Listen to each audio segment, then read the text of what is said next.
அப்புறம் வண்டியை பிடிச்சி திருச்சிக்கு போகலான்னு பார்த்தா இந்த பஸ் ஸ்டாண்ட் ஒரு பக்கம் இருக்குது. திருச்சிக்கு வண்டி எங்கேயோ ரொம்ப தூரம் நடந்து போகணும் அப்படிங்கிறாங்க. நடந்துக்கிட்டே இருக்க வேண்டியதாக இருக்குது.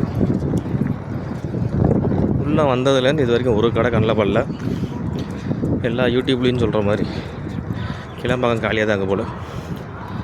பார்ப்போம், அந்த தூரத்தில் தெரியுதுல்ல, அங்கே வரைக்கும் போகணும்.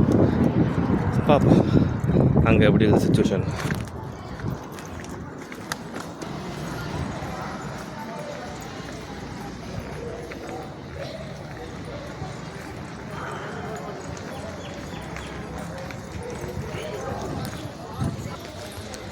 இன்னும் இதில் ஒர்க் பண்ணுறதா இருக்கிறாங்க.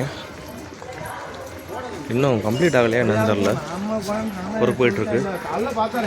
திஸ் ரேம்ப் பூரா ரேம்ப் பேட்ச் ஒர்க் ஆப்பா. எந்த ஊருக்கு எங்கே போகணும்னு எழுதி வச்சுருக்கேன்டா. நடைமேடை, திண்டுக்கல், இந்த இருக்குது நம்ம ஊர். Okay okay.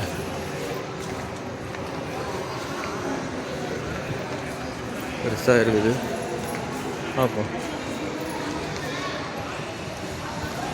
பேட்ச் ஒர்க் இன்னும் போயிட்டுருக்குது. எல்லாம் முடியலையோ. ஓகே, ஆட்டோ தூக்கி லெஃப்ட்டு அதான். ஓகே, அங்கே போய் பார்ப்போம். என்னங்க உள்ளுக்குள்ளே இவ்வளோ பெரிய பஸ் ஸ்டாண்டு, உள்ளுக்குள்ளே ஆட்டோவோட கம்மியாக தாங்க கிடக்கு. எவ்வளோ ஆட்டோ இருக்கணும்? கம்மியாக வச்சுருக்குறாங்க.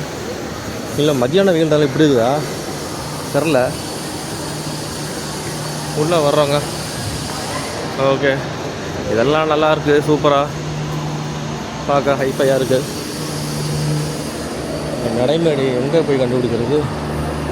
பயணச்சீட்டுகள் நடைமேடை 1, 2 உணவகம்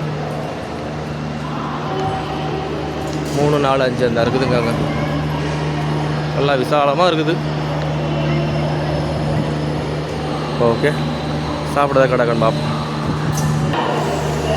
நம்ம தோசை கடையில் இங்கே ஒரு கடை இருக்குது. ஏதோ சாப்பிட எதுவுமே இல்லாத அப்படின்லாம் சொல்ல முடியாது. சாப்பிட கடை இருக்குது.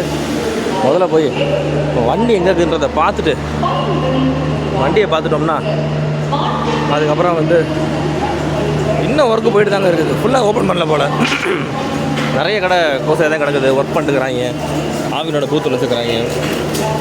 இன்னும் அகரம் அப்படின்னு இந்த கடை இன்னும் ஓப்பனில் பண்ணல.